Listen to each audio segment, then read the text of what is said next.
السلام عليكم ورحمة الله وبركاته. نحمده ونصلي على رسوله الكريم. أما بعد، فأعوذ بالله من الشيطان الرجيم.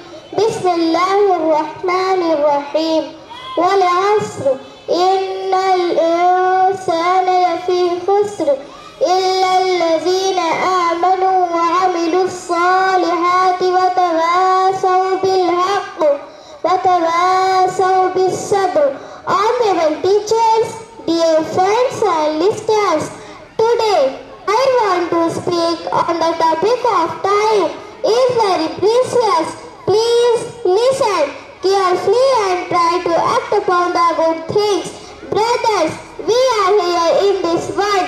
Allah has given us life. This life is a boon of Allah.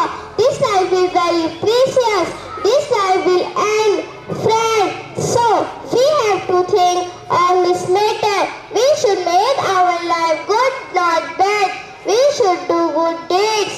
We should be away from sins. We should hate to end sins. Friend, there is a question: how can we make our life good? How can our life be nice and good? So, the answer is easy.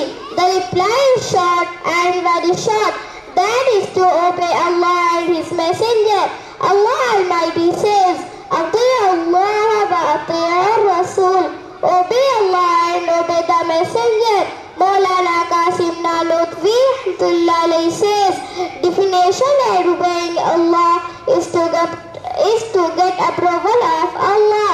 Whether we are in the home or out of the home, we are in the mosque or out of the mosque, we are in the field, we are in the market, we are in the journey, in all places and in all conditions, we have to think on this matter. This way we will make our life good, our time nice and our praiseworthy. May Allah make us good, not bad. وآخر دعوانا الحمد لله رب العالمين. السلام عليكم ورحمة الله وبركاته.